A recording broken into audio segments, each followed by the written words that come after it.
오늘 설교 제목이 뭡니까? 주체할 수는 없는 하나님의 사랑. 제가 가끔 그런 생각을 해요. 설교를 이렇게 제가 준비도 하고 하면서 예화가 많이 없고 저는 주로 성경 이야기만 하잖아요. 그래서 여러분들 이렇게 지겨울 수도 있고 한번 탁 놓쳐버리면 못 따라갈 수도 있는데 오늘은 좀 더 그런 것 같아요. 그러니까 여러분들 정신 바짝 차리고 말씀을 잘 듣고 따라오십시오. 중간에 놓치지 말고. 스바냐는 배경이 뭡니까? 이번 주에 우리 이제 매일 성경 여러분 매일매일 묵상한 이 본문입니다. 스바냐 배경을 보면 1장 1절에 보면 요시야 시대 때 임하였다. 그 요시야는 유다 말기입니다. 예레미야하고 동시대입니다. 그러니까 타락하였고 선지자들을 많이 보내었는데 아이고 안 들어요. 말씀을 안 듣고 결국에는 심판받고 이제 포로로 끌려갈 수밖에 없는 그런 상황 가운데입니다. 그때 주신 말씀입니다.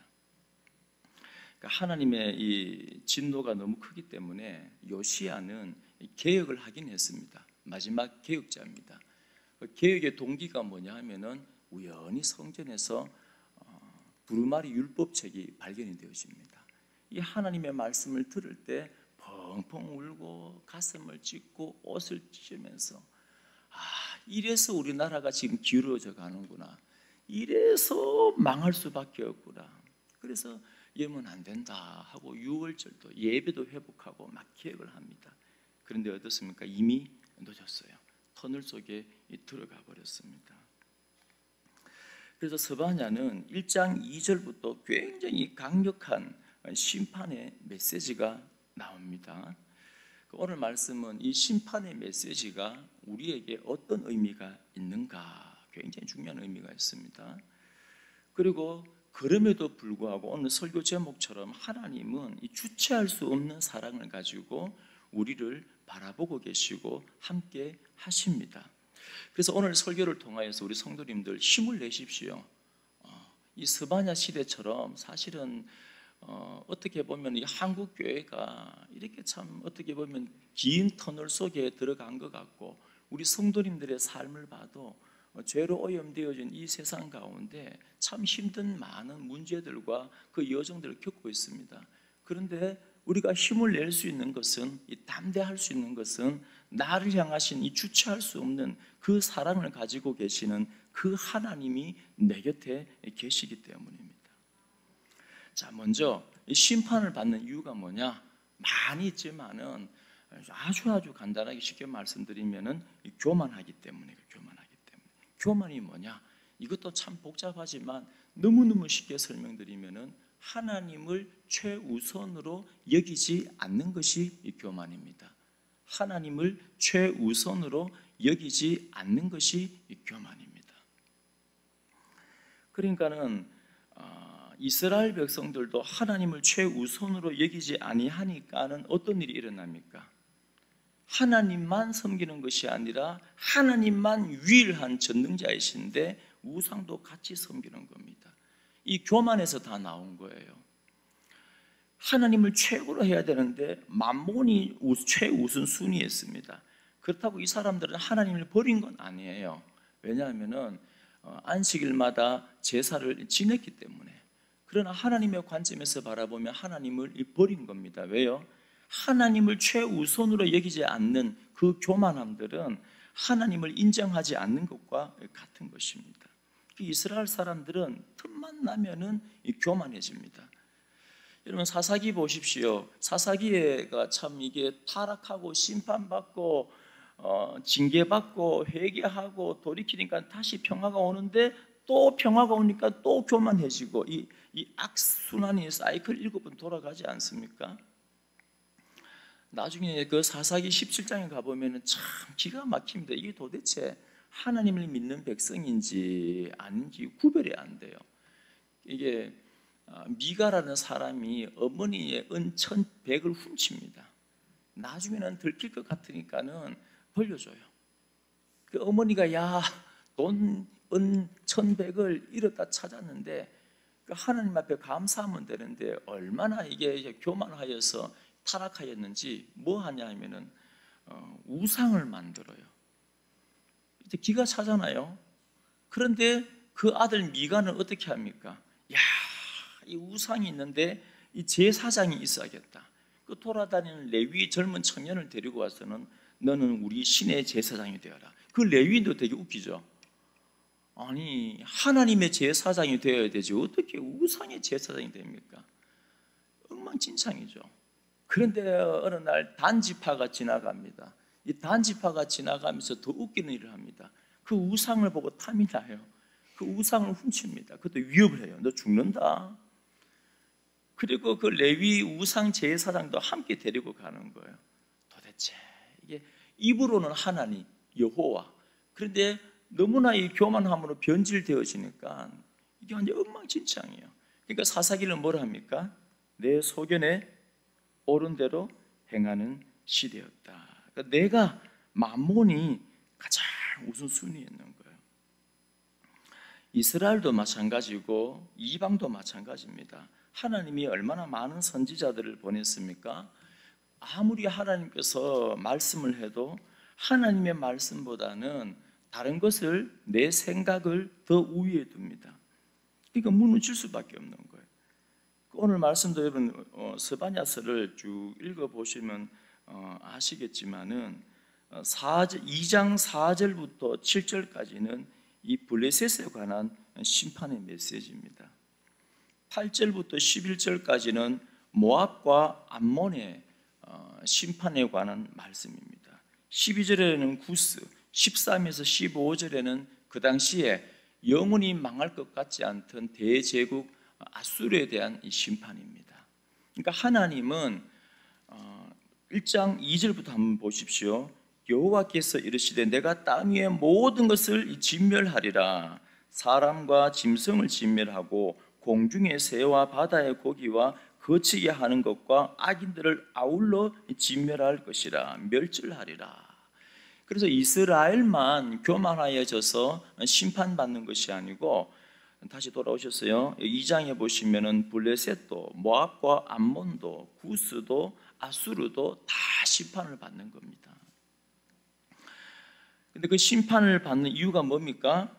8절, 우리 8절 다 함께 읽어보겠습니다. 2장 8절입니다. 시작.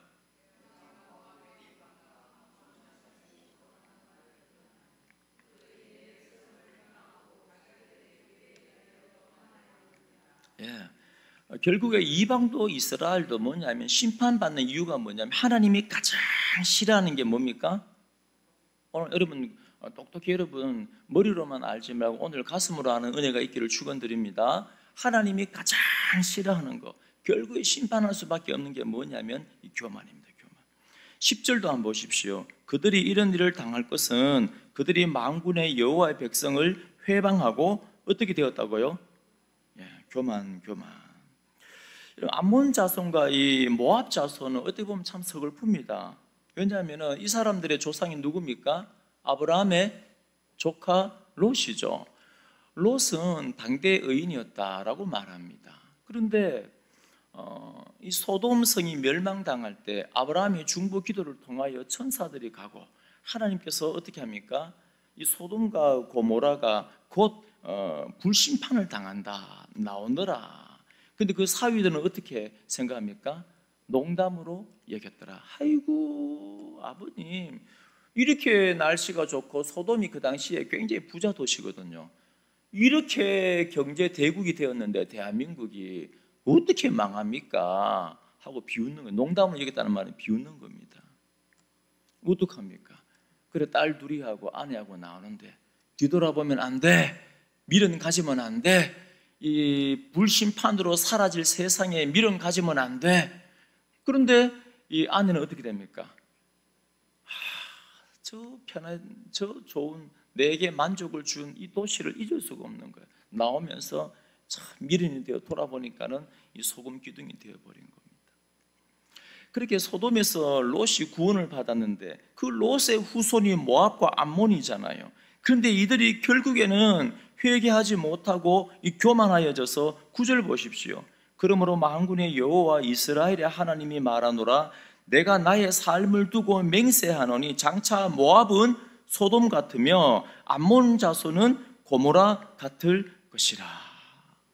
과거에는 하나님의 은혜로 소돔과 고모라에서 구원을 받았지만, 그러나 교만하여질 때는 그들이 있는 그 장소가 소돔과 고모라, 심판의 장소가 되어버리는 거예요.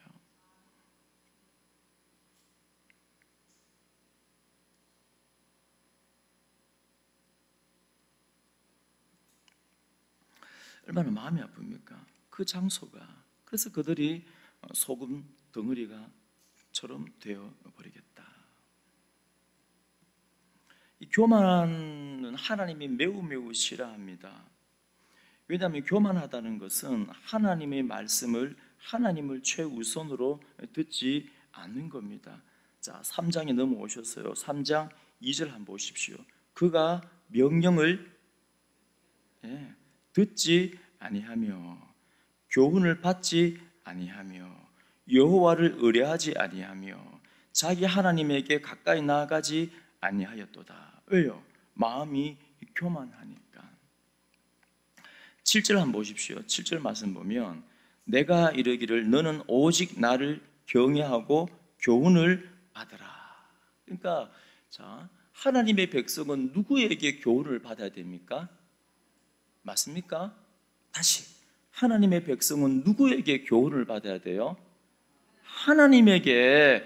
하나님을 최우선으로 두고 우리는 하나님으로부터 그 말씀을 통하여 은혜를 받고 교훈을 받고 어떻게 판단하고 어떻게 행동할 것인가, 하나님으로부터 지도를 받으셔야 돼요. 하나님의 인도를 받아야 돼요. 그런데 교만한 사람들은 하나님을 최우선으로 두지 않아요. 또 마귀가 가만두지 않습니다. 우리가 말씀을 듣고 기도할 때는 이래 살아야지. 그런데 밖에 나가서 친구 만나면 아이고 바보 같은 게, 때로는 남편이, 아내가, 때로는 저기 있는 사람들이, 때로는 막 권력 있는 힘 있는 사람들이, 야 그러면 안 돼. 그러니까 말씀을 듣고 기도하고 할 때는 이렇게 해야지, 이렇게 해야지 주여 하고 막 하다가 하나님을 최우선으로 두지 않는 교만한 마음 때문에 사람들로부터, 내 마음으로부터 교훈을 받고 지도를 받는 거예요. 그러니까 하나님께 돌아올 수가 없어요. 여러분 3장 5절 한번 같이 읽겠습니다. 참 이게 가슴 아픈 말씀이에요. 자, 3장 5절 다 함께 읽습니다. 시작.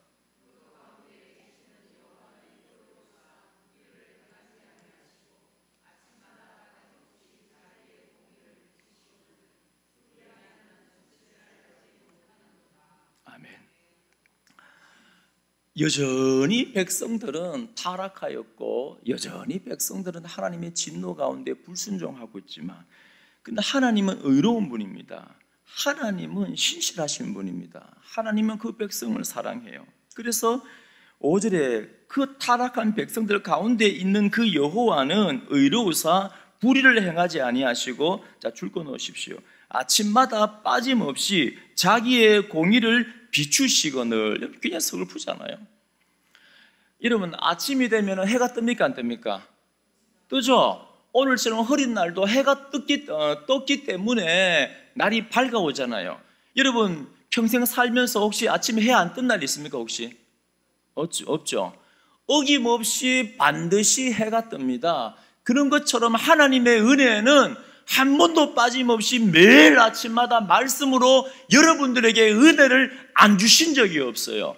예배 드릴 때마다 하나님은 말씀으로 그 음성을 들려주지 않았을 때가 없습니다. 왜냐하면 하나님은 의로운 분이시기 때문에. 아침마다 해가 떠오르는 것처럼 하나님은 매일매일, 매주일마다, 매일 말씀을 묵상할 때마다 하나님을 최우선으로 두고 하나님 앞에 나아갈 때마다, 그리고 우리 범죄함 가운데 있을 때에도, 죄악 가운데 있을 때에도, 연약함 가운데에도, 고통 가운데, 환난 가운데, 바벨론의 포로로 끌려갈 때 그날에도 70년 동안 단 하루도 빠짐없이 하나님은 은혜의 빛을 말씀을 통하여 비추신 줄로 믿으시기 바랍니다.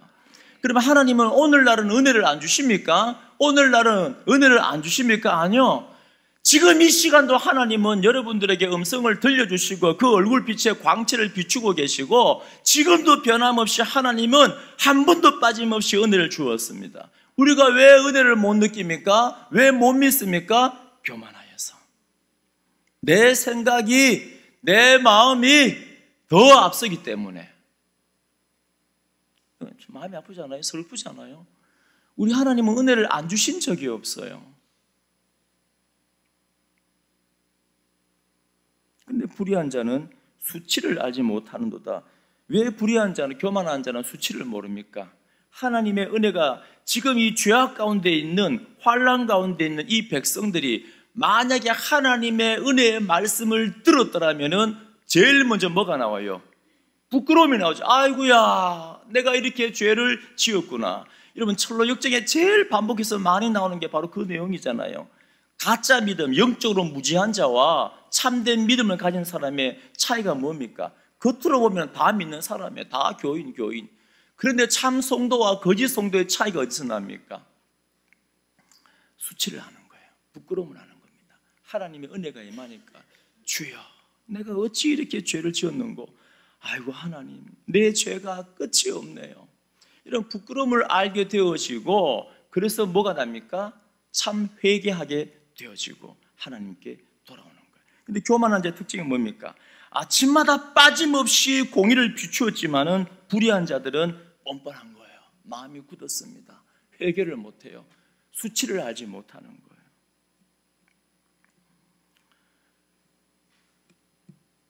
그래서 이스라엘 백성들뿐 아니라 모든 열방들도 이 교만함 때문에 다 심판을 받는 겁니다.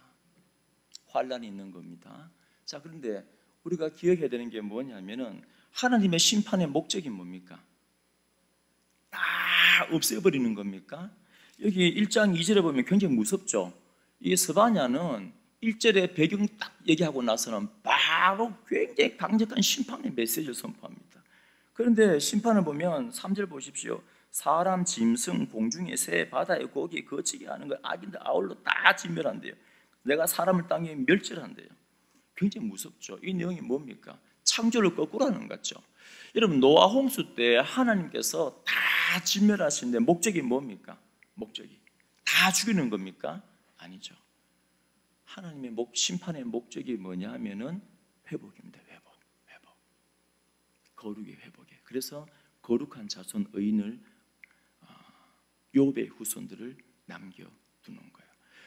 근데 이건 어디까지나 뭐냐면, 예수 그리스도를 통하여서 그 후손들을, 거룩한 후손들을 남겨두어서, 요한계시록 우리가 묵상했잖아요. 새 예루살렘이 되어지는 것. 이게 모형이 바로 노아의 홍수입니다. 그러면 이 심판의 이 궁극적인 목적은 뭐냐 하면은, 다 없애는 게 아니고 뭡니까? 하나님께로 돌아오게 하는 거예요. 하나님께 돌아오는 거예요. 회복입니다. 회복.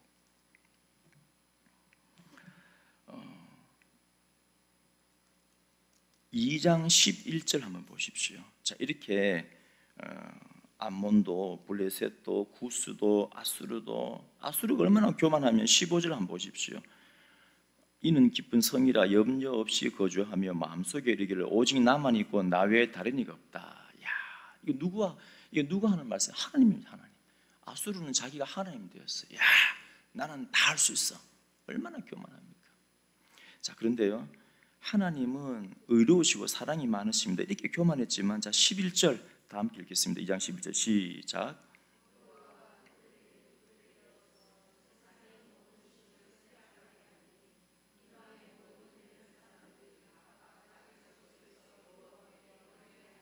아멘. 이렇게 이방들이 심판을 받고 나서 여기서 나눠져요. 이제 스가랴서에 보면은, 요한계시록에 보면은 하나님의 심판이 임하면 3분의 2가 어떻게 됩니까? 죽죠. 근데 다 죽는 게 아니죠. 3분의 1이 남죠. 남은 자예요. 그 남은 자가 어떻게 되냐면은, 끝까지 교만한 자, 강팍한 자는 진멸을 당하는데, 남은 자들은 이스라엘의 남은 자, 이방의 남은 자, 그 환난을 통하여서 끝까지 교만한 자, 민수기 21장의 불뱀 사건 때 끝까지 교만한 자는 죽어버립니다. 그런데 그 환난을 통하여 겸손하여지고, 그 환난을 통하여 인내를 가지고 하나님에 대한 소망이 다시 일어나고 여호와를 경외하는 마음이 일어나요. 이방도 마찬가지고 이스라엘도 마찬가지고. 그래서 남은 자가 있습니다. 남은 자, 겸손한 자. 그 남은 자들이 어떻게 되냐면 11절 중반에 이방의 모든 해변 사람들이 각각 자기 처소에서 여호와께 경배하리라. 아멘. 이것이 뭐냐 하면은 심판의 목적인 겁니다. 자, 스바냐에서 여러분 조금만 넘어가면 학계 스가랴 말라기잖아요. 신약인데 그 스가랴 9장 한번 펴보십시오. 9장요.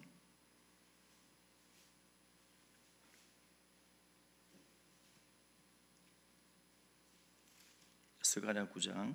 예.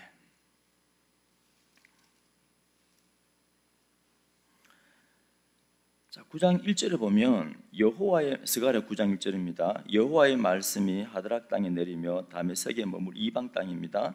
사람들, 이방 사람들과 이스라엘 모든 지파의 눈이 어떻게 해야 돼요? 아멘. 여호와를 우러러 본다는 말이 무슨 말입니까? 예, 경배. 하나님을 하나님으로 아는 거예요. 누가요? 이방 사람들과 이스라엘 사람들이에요. 이것도 하나님의 은혜죠. 자, 7절 보십시오. 블레셋 이제 교만을 하나님 싫어하잖아요. 6절 마지막에 블레셋의 심판을 통하여 블레셋 사람의 교만을 끊고 그의 입에서 그의 피를 그의 입 사이에서 그 가정한 것을 하나님이 다 제거합니다. 그럼 어떻게 돼요? 그들도 남아서 우리 하나님께로 돌아와서 유다의 한 지도자같이 되겠고 에그론은 여부스 사람같이 되리라. 여부스가 어느 민족입니까? 예루살렘에 사는 이방 민족입니다. 그런데 다윗이 예루살렘을 정복하고 나서 남아있는 이 전쟁에 죽고 나서 남아있는 여부스 사람들은 어떻게 돼요? 여호와 신앙을 가지게 돼요. 그런 것처럼 이 블레셋도 이방도 하나님께서 진노 가운데 남은 자들, 그러니까 하나님 앞에서 남은 자들이지만은 그들 관점에 바라볼 때는 강팍하여서 끝까지 회개하지 않고 진멸하는 백성이 있는 반면에 와, 하나님은 정말 하나님이 맞네요. 아이고야, 하나님 무서워요. 경외하는 마음을 가지고 두려워하는 마음을 가지고 여호와께로 돌아오는 남은 자들이 있습니다. 그 사람들은 겸손한 자들이에요.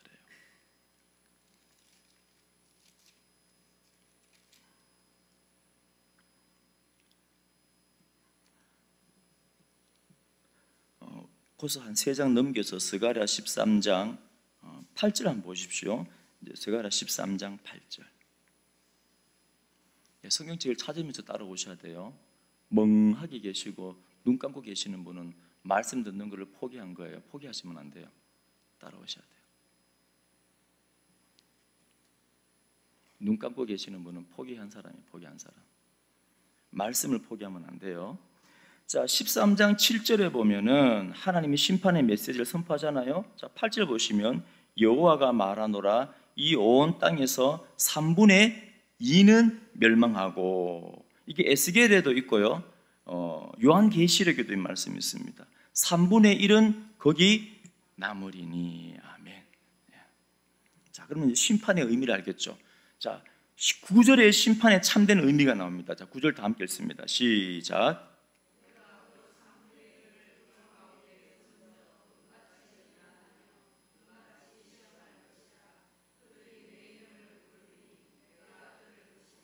나는 말하기를 이는 내 백성이라 할 것이요 그들은 말하기를 여호와는 내 하나님이시라 하리라. 아멘. 자, 환난과 어려움 가운데서 3분의 2가 끝까지 교만하여 멸망하지만 3분의 1은 남습니다. 이건 하나님이 남겨두신 거고 사람의 관점에서는 회개하고 돌이킨 거예요. 그런데 그 3분의 1은 어떤 환난이 어떤 의미가 있냐 하면은, 만약에 여러분 심판 가운데서 강박하여서 진멸되어지고 사라져버리는 운명 같으면 참 의미 없는 인생이잖아요. 그런데 남은 자 이 3분의 1은 굉장히 의미 있는 시간입니다. 어떤 시간입니까? 은같이 연단하며 금같이 시험하는 거예요. 그래서 하나님의 이름을 부르게 됩니다. 그럼 하나님이 들어요. 그럼 하나님이 뭐라 합니까? 맞아, 내가 네 하나님 맞아. 너는 이제 내 백성이야. 나는 너의 하나님이야. 아멘. 그러니까 우리가 환난 가운데 왜 어려움이 있고 왜 고난이 있고 왜 성도에게 아픔이 있는가? 물론 이 죄 많은 이 세상 가운데 우리는 살아가면서 수많은 고통을 가운데 처해질 때가 많이 있습니다. 그러나 겸손한 자는 남은 자예요. 그 환난과 고난의 시간이 의미 없는 시간이 아니고 하나님이 나를 부르시는 시간이고 은처럼 금처럼 연단받고 거룩하게 되고 성화되고 세워지는 남은 자로 구원을 얻는 백성으로 준비가 되어지는 겁니다. 14장 그래서 2절 마지막에 보면 남은 백성은 성읍에서 끊어지지 아니하리라. 아멘. 그 남은 자들이 이방 사람들도 심판 가운데 남은 자가 있고 이스라엘 사람도 그 환난 가운데 바벨론 포로 가운데 남은 자가 있는 겁니다. 다시 우리 스바냐에 돌아오셨어요.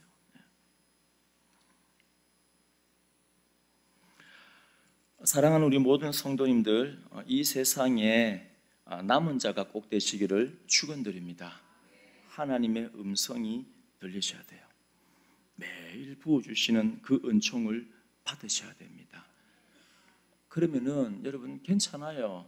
어떤 성도님들은 여러분 때로는 힘들죠. 살아가는 게 자녀의 문제 때문에 힘들고 자녀가 크면 문제가 없나? 어디 또 뭐 어디 외국에 가면 또 고민되고 누구를 만날고 어떤 사람이 있을고 또 운동한다 하면 또 아이고야 괜찮을까? 병이 나고 말 안 듣고 때로는 남편이 아내가 회사에서 여러분 여러 많은 문제들이 항상 도사리고 있습니다. 인생이라는 게 뭐 젊은 제가 이런 말씀드리면은 죄송하지만은 쉬운 거 아니잖아요. 쉬운 게 있습니까? 이 땅에 살면서 하나도 없어요. 그런데 남은 자는 하나님의 부름을 받은 자는 이 환난의 시간, 고난의 시간에 어떤 시간이냐면은 금처럼 은처럼 변화되어지는 시간이에요. 귀한 시간입니다. 자, 그리고 오늘 본문 말씀입니다. 본문 말씀 보면은 11절에서 13절까지는 이 남은 자의 복입니다. 우선 간단하게 말씀드리면 1번 남은 자는 11절 중간에 1번 모든 행위로 말미암아 수치를 당하지 아니할 것이다. 왜요? 하나님께서 우리 가운데 교만하여 자랑하는 자들을 제거하여 버렸어요. 그러니까 3분의 2가 진멸됐잖아요. 그러니까 하나님의 심판에 의해서 다 진멸되고 이제 남은 자들은 뭡니까? 이제는 수치를 당하지 않아요. 교만한 사람들이 없습니다. 그래도 교만하여 자랑하는 자들을 제거하여 네가 나의 성산에서 다시는 교만하지 않게 할 것입니다. 그러니까 부끄러움을 당하지 않아요. 2번 12절 보시면 내가 곤고하고 가난한 백성을 내 가운데 남겨두리니 하나님께서 절대 아무리 큰 환난이 와도 여러분 믿으시기 바랍니다. 남은 자는 하나님이 진멸하지 않아요. 하박국 선지자가 제가 자주 말씀드리잖아요. 바벨론이 다 쳐들어와서 망하잖아요. 근데 하박국 뭐라 합니까? 포도나무도 무화과도 양떼도 소도 다 빼앗겨도 괜찮아요. 왜요? 최우선순위가 소가 아니고 양이 아니고 누구예요? 아멘, 하나님이잖아요. 나는 하나님 한 분만으로 기뻐하고 즐거워하겠습니다.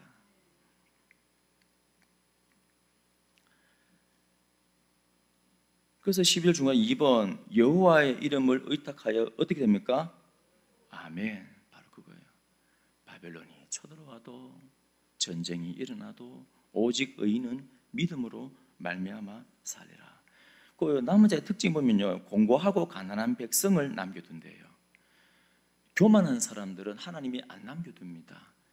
가난하고 곤고한 백성. 여러분 바벨론이 쳐들어와서 다 빼앗겼어요. 먹고 살 게 없어요. 우리 마음이 참 궁핍하고 공고합니다. 그럼 어떻게 되겠습니까? 제가 금요 기도에 나오십시오 말할 필요가 없어요. 여러분 기도하십시오라고 말할 필요가 없습니다. 여러분 말씀 읽으십시오 할 필요가 없어요.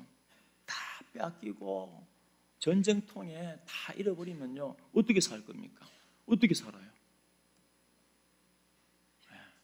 공고하고 궁핍하게 될 때 하나님 앞에 기도합니다. 하나님을 찾아요. 하나님을 붙듭니다. 이 목회자가 하십시오 할 필요가 없어요. 그러니까 결국에는 남은 자가 누구냐 하면은 이 세상 것으로 만족하지 않고 우리 심령도 마찬가지입니다. 여러분 우리의 심령이 남은 자는 뭐냐면은 늘 가난한 거예요. 늘 궁핍합니다. 왜 가난하고 궁핍한가? 우리 심령이 남은 자는. 여러분, 세상 것으로 배부른 자, 세상 것으로 만족한 사람은 하나님 앞에 기도하겠습니까? 안 하겠습니까? 안 하죠. 여러분, 세상 것으로 만족한데 여러분, 예배가 영광스러운 목마른 심령으로, 가난한 심령으로 천국을 소유한 자로 예배 드릴 수 있겠습니까? 딴 생각하죠. 다리 꼭 앉아갖고 이 생각하고 저 생각하고. 안 돼요. 누가 남은 자냐? 하나님 없으면 죽습니다 하는 그 공고한 심령이에요. 공고한 심령. 세상 것으로 절대 만족 못하는 겁니다. 남은 자, 겸손한 자. 그 사람이 어떻게 한다고요? 여러분, 공고하고 참 궁핍한 심령이 하나님을 붙들고 안 도와주시면 죽습니다 하고 막 기도해요. 그럼 하나님 어떻게 하십니까? 버리겠습니까? 아니죠. 채워주시는 줄로 믿으시기 바랍니다. 그러니까 어떻게 합니까? 12절 마지막에 여호와 이름을 의탁하여 보호를 받을지라. 아멘. 하나님은 반드시 그 궁핍한 심령을 지키고 보호해 주시는 거 멋지지 않습니까? 이번에 여러분 돌파 금요 기도에 기도하십시오. 제가 그저께 기도하면서 앞에서 기도를 인도하면서 기대가 돼요. 야, 이번에 하나님께서 어떻게 역사하실까? 참여하십시오, 집사님. 아멘. 네. 니도 참여했지, 참 미안. 참여하십시오. 우리가 여러분 세상 것으로 만족합니까? 만족 안 되잖아요. 잠시 잠깐 기쁠 수 있죠. 맛있는 거면 배는 잠시 부르죠. 2시간 지나면 다 소화되잖아요. 영원한 배부름을 주지는 못합니다. 참 만족은 하나님으로부터만 매일매일 부어주시는 그 은혜로만 됩니다. 그게 남은 죄. 그러니까 그 궁핍한 심령으로 하나님, 우리의 자녀, 내 회사 일하는 거 이 문제들, 우리의 인간관계들 하나님 도와주세요. 안 도와주면 죽습니다. 심령이 가난한 자는 천국이 저희 것이에요.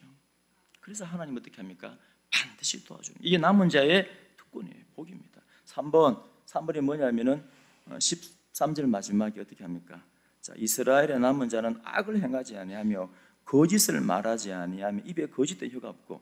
여러분 그 범죄 사항을 적을 때 성경에서 제일 많이 나온 게 뭡니까? 말이에요, 말. 여기도 보면은 거짓을 말하지 아니하며 한번 했으면 됐는데 또 입에 거짓된 혀가 없으며. 그러니까 이게 교만한 자의 특징이 뭐냐면 말로, 신앙생활은 말로 답니다. 말로. 말이 필요가 없어요. 근데 이 특권이 뭐냐면, 남은 자 특권이 뭐냐면 먹고 누울지라도 그들을 두렵게 할 자가 없으리라. 아멘. 바꾸고 말하면 담대해지는 거예요. 그 두렵게 할 자가 없으리라 적어 놓으시고 옆에 3번 적어 놓으시고 15절 마지막에도 적어 놔 보십시오. 네가 다시는 화를 당할까 두려워하지 아니할 것이라. 16절 마지막도요. 중간에 그날에 사람이 예루살렘에 이르기를 두려워하지 말라. 시온아 내 손을 늘어뜨리지 말라. 그러니까 남은 자는 하나님을 의탁하고 하나님을 의지하기 때문에 뭐가 사라지냐면 두려움이 사라져요. 담대해집니다. 와, 여러분 우리가 지금 여전히 변함없이 자녀들 걱정되죠? 변함없이 이 문제가 고민되죠? 변함없이 경제의 문제나 건강의 문제나 여전히 변한 게 하나도 없어요. 근데 남은 자는 하나님을 의탁하고 궁핍하기 때문에, 공부하기 때문에 하나님을 꽉 붙들어요. 근데 하나님이 반드시 배부르게 해주시고 하나님이 도와주시고 보호해 주시기 때문에 뭐가 없어져요? 두려움이 사라지는 거예요. 이게 남은 자의 특징입니다. 담대해지는 거예요. 여호수아가 벌벌 떨고 있을 때, 야 걱정하지 마. 너는 그냥 말씀만 읽어. 말씀이 그 앞에만 서면 돼. 그리고 이제 오늘 16절 17 말씀 주시는데, 16절 말씀에 그날 사람이 예루살렘에 이르기를 두려워하지 말라. 시온아 내 손을 늘어뜨리지 말라. 여러분 언제 손이 턱 늘어져요? 어깨가 축 처집니까? 힘이 빠졌을 때 힘이 어깨 처지는, 손이 덜렁덜렁해요. 근데 담대한 사람은 어떻게 해요? 막 힘차게 그래요. 힘차게. 팔이 막 힘차잖아요. 하나님 뭐라 하시냐면은, 야 왜 그 팔이 늘어져 있어? 늘어뜨리지 마. 이 말은 뭡니까? 힘내. 자, 우리가 힘을 내야 되는, 이제 앞에 제가 이때까지는 그 고난의 의미에 대해 설명드렸습니다. 자, 이제 17절은 뭐냐 하면은 오늘 이제 결론입니다. 결론. 우리가 왜 힘을 낼 수 있고 고난 가운데서 여전히 성도로 고난 가운데서 이 데살로니가 후서도 오늘 같이 보려고 했는데 시간 관계상 안 봤는데, 여러분 데살로니가후서도 3장이 쭉 보면 뭐라 합니까? 선을 행하되 뭐 하지 말라고요? 낙심하지 말라. 아멘. 많은 사람들은 막 신앙생활 열심히 하다가 전도 열심히 하다가 예배 열심히 드리다가 막 주위 환경에서 어떻게 됩니까? 막 낙심해요. 시험 들고 막 잠수 탔다가 갔다가 말았다가 그런데 남은 자들에게는 뭐냐면 낙심할 필요가 없대요. 그러니까 여러분들 여전히 환난 가운데 있든지 어려움 가운데 있든지 누가 애를 먹이든지 여러분 고민하지 말고 여전히 여러분 복음 전하는 그 자리, 예수님의 비전 행하는 그 자리, 여전히 기도하고 예배드리는 그 자리, 여러분 낙심하지 말고 지키시기를 축원드립니다. 왜냐하면 하나님께서 우리와 함께 하시기 때문에. 17절 보겠습니다. 17절 가지고도 한 20분 정도 설명하면 좋겠는데 제가 한 몇 년 전에 요 한 구절 설교를 한 것 같아요. 나중에 또 설교할 기회가 있으면 하겠습니다. 자, 하나님이 어떻게 남은 자를 위로하냐면은 참 너의 하나님 여호와가 너의 가운데 계시니. 이제 하나님이 뭐라 합니까? 굉장히 이게 너의 하나님 여호와라는 말은 뭡니까? 굉장히 친근한 표현입니다.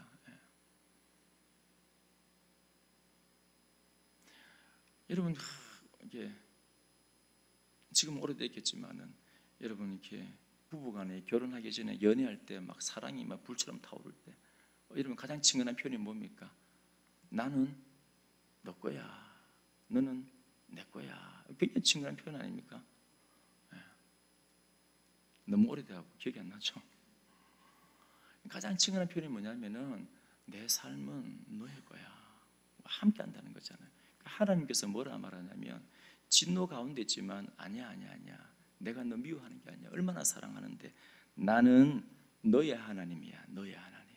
그래서 그분이 어디 계시냐 하면은 굉장히 너의 하나님은 친근한 표현입니다. 너의 가운데 계신다. 가운데 계신데 뭐냐 하면은 한 복판에 있다는 말이야.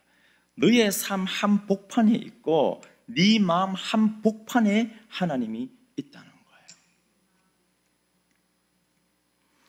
우리는 이렇게 막 힘든 일이 있으면 환난 가운데 있으면 하나님이 안 계신 것 같아요. 그게 아니에요. 꼭 기억하십시오. 내 하나님은 내 마음 한가운데 내 모든 문제의 한복판에 하나님께서 계시는 줄로 믿으시기 바랍니다. 근데 내 복판에 계시는 그분이 어떤 분이냐? 구원을 베푸실 전능자시라. 아멘. 어떤 문제든 간에 어떤 환난이든 간에 구원을 베푸실 전능자라는 게 이게 원래 어떤 의미냐면은 네가 어떤 환경 가운데 있든지 너를 구원해낼 만한 능력이 있는 용사야, 그 말입니다. 그러니까 하나님은 어떤 분이냐면은 성도님들이 남은 자로서 이 땅 가운데 참 힘든 긴 터널 가운데 들어갈 때도 있고 참 예상치 못한 어려움 가운데 참 많은 일들을 겪겠지만은 그러나 하나님은 내 안에 내 복판에 계셔서 얼마나 능력이 많은 분인가 하면은 그 모든 문제에서 나를 구원낼 수 있는 능력이 있는 분이라는 거예요. 많은 사람들이 안 믿어요. 그 문제 가운데 절망만 합니다. 문제 가운데 걱정만 하는 거예요. 문제 가운데 이 스트레스만 받는 거예요. 목회자들도 제가 제 자신을 바라볼 때 별로 믿음이 없는 것 같아요. 여러분 이게 참 일 중에 제일 힘든 일이 뭡니까? 사람 상대하는 일이에요. 사람 상대하는 일 중에 최고 힘든 일이 뭔지 압니까? 교인들 상대하는 거예요. 세상에 교인들만큼 힘든 사람이 없어요. 그래서 이게 막 이렇게 스트레스가 여간 많이 받는 게 아니거든요, 목회자들은요. 그래, 제 동기들인데 벌써 막 천국 간 사람도 있고, 제 동기들인데 암에 걸린 사람도 있고, 제 동기들인데 파킨슨병 걸린 사람도 있고.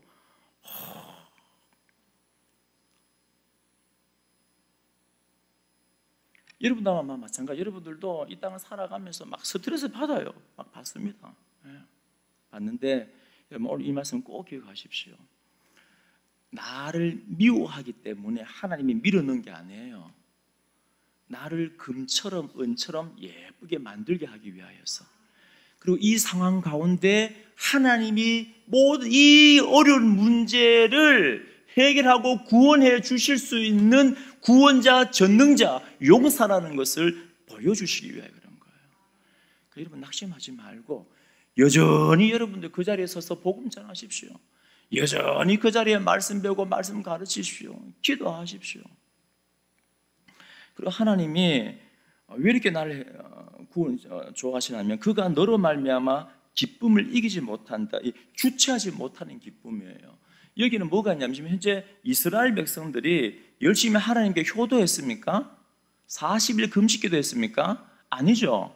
범죄하고 교만하여서 포로로 끌려가 버린 상태예요. 많은 분들이 자꾸 착각하는 게 내가 열심히 하면은 하나님이 나를 사랑할 것 같고 열심히 안 하면은 안 사랑할 것 같고 그게 아니라는 거예요. 그러니까 하나님이 여러분들을 사랑하는 거는 여러분들의 행위가 아니고 예수님이 여러분들 위해 십자가에 죽으신 건 여러분의 행위가 아니에요. 여러분하고 하나님하고는 원래 원수의 관계입니다. 원수의 관계였는데 여러분 존재 자체가 남은 자의 존재 자체가 하나님의 기쁨인 줄로 믿으시기 바랍니다. 이게 주체할 수 없는 기쁨을 말하는 거예요. 그러니까 하나님이 우리를 보면 이게 어떤 표현이냐면 잔치를 배설하고 이제 자식들이 막 결혼식을 해요. 그 당시에는 집에서. 그러면 막 포도주도 갖고 오고 음식도 갖고 막 동네 사람들 다 몰려와서 막 품앙을 울리고 춤을 추고 막 이 기쁨을 주체하지 못해서 그 잔치 때 그 기쁨을 덩실덩실 춤을 추는 걸 말합니다. 요즘에는 우리 아이들이 안 그런데 불과 몇 년 전만 해도 아이들 누구 하나 생일이면 좋다. 오늘 우리 피자 먹으러 가자. 뷔페 가자. 이러면 애들이 막 갑자기 남자들이니까 새 놈이 펄쩍펄쩍 뛰면서 막 소리를 막 질러요. 그 기쁨을 지금은 먹는 게 별로 기쁨이 안 되지만 뭐 주체하지 못해서 막 소리를 막 지릅니다. 막. 그걸 말해요. 하나님께서 여러분들 보면서 막 기뻐서 춤추는 거예요. 여러분 상상해 보십시오. 큰 환난 가운데 심판받고 있으니까 나를 미워하겠지. 그게 아니라니까요. 남은 자, 그 심판을 통하여 금처럼 은처럼 아이고야 수치를 알고 회개하고 다시는 수치를 주지 않는 그 남은 자로 살아갈 때는요 하나님은 덩실덩실 춤을 추는 겁니다. 너를 잠잠히 사랑하시며, 이 잠잠히 사랑한다는 게 뭐냐면 많은 사람들이, 여러분 우리가 막 참 고난의 시간은 길어요. 막 금방 끝나면 좋겠는데 끝나지 않아요. 우리 교회 문제도 보면 어떻게 보면 금방 끝났으면 좋겠는데 지금 2년째인데 끝나요, 안 끝나요? 제가 볼 때 이제 세상법에 가면 앞으로 7, 8년 더 해야 돼요. 그러니까 제가 그러잖아요. 여러분들은 싸움은 대표분들하고 제가 열심히 싸울 테니까 여러분은 집중해서 기도하고 드리고. 자, 그런데 우리는 힘들고 어려운 일이 있으면 뭐 하냐면은 한 번, 두 번 기도하고 나면 어떻게 돼요? 아이고 하나님이 안 계신 것 같아. 하나님이 안 도와주시는 것 같아. 하나님이 나를 안 사랑하는 것 같아. 그러니까 하나님이 어때요? 잠잠한 것 같아요. 내 음성을 안 듣는, 내 기도를 안 들어주시는 것 같다 그래요. 그런데 아니래요. 하나님은 아무 말 안 하고 있는 것 같아도 잠잠해도 하나님 어때요? 사랑해요. 지금도 네 한복판에 있고 네 마음 한복판에 있고 잠잠하게 이 사랑스러운 눈으로 쳐다보고 있어요. 믿으시기 바랍니다. 그러니까 힘이 안 날 수가 있습니까? 여기 쭉 팔이 안 쳐진단 말이에요. 팔이 쭉 쳐졌다가도 이렇게 나를 통하여서 펄쩍펄쩍 뛰고 때로는 잠잠하게 그 사랑스러운 눈빛으로 바라보고 계시기 때문에 너로 말미암아 즐거이 부르며 기뻐하시. 즐거운 이게 잔칫날에 노래를 부르는 거, 흥얼흥얼 노래 부르면서. 여러분 기분 좋으면 노래 나와요, 안 나와요? 나오죠. 기분 좋으면 찬양 나와요, 안 나와요? 설거지하면서 찬양 나오고 청소하면서 찬양 나오고 감사하잖아요. 그리하여서 18절 마지막에 아마 몇 년 전에 죽어 놓으신 것 같아요. 19절 마지막에 칭찬과 명성을 얻게 하리라. 사실은 온 세상에 수욕받는 자, 수치를 받는 자들이 있잖아요. 포로로 끌려갔는데 죄 짓다가 자기 하나님 버렸는데 근데 그 수치를 어떻게 바꿔줘요? 아멘. 20절 마지막도 줄거 놓으십시오. 명성과 칭찬을 얻게 하리라. 아멘. 그래서 사랑하는 우리 모든 성도님들, 참 자녀의 문제, 가정의 문제, 일터의 문제, 교회의 문제, 이 골치 아픈 게 많습니다. 앞으로도 살아가면서 많이 만날 겁니다. 여러분 그때마다 기억하십시오. 나를 금처럼 은처럼 아름답게 만드는 기간, 변함없이 하나님은 나를 통해 기뻐하고 즐거워하며 내 한복판에, 문제의 한복판에, 내 마음의 한복판에 계시면서 나를 구원해낼 수 있는 이 전능자, 용사라는 걸 기억하십시오.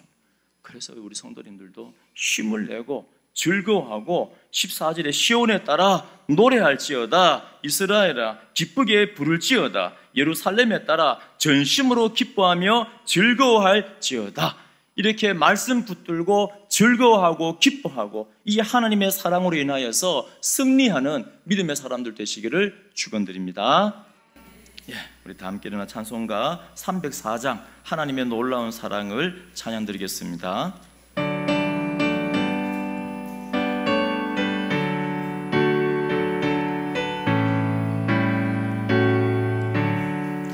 그 크신 하나님의 사랑 말로 다 영영 못하네.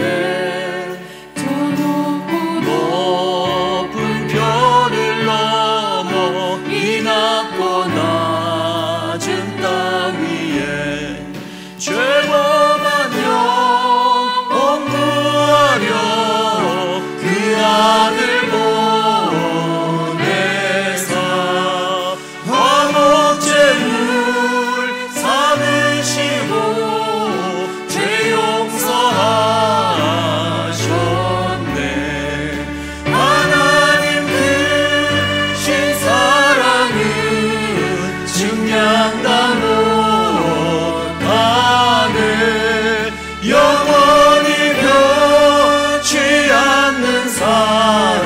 성도여 찬양하세.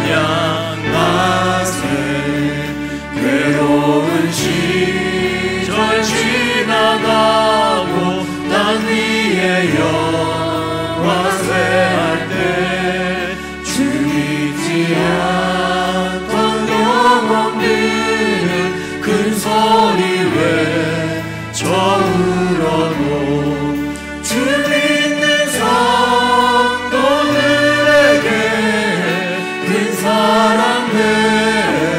베푸사 우리의 죄 사했으니 그네 잊지마. 하나님 크신 사랑을 증량하고 다는 영원히 변치 않는 사랑 성도여 찬양하세. 하늘을 두루마리 다 함께 두 손을 올리고 우리 하나님의 사랑을 찬양드리겠습니다. 하나님의 사랑 어디로 갈 수 없겠네.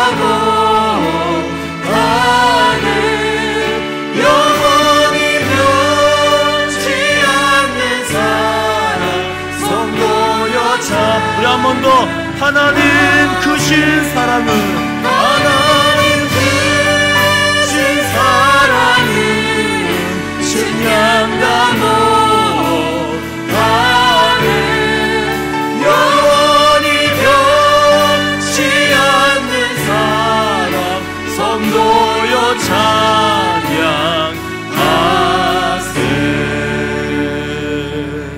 할렐루야.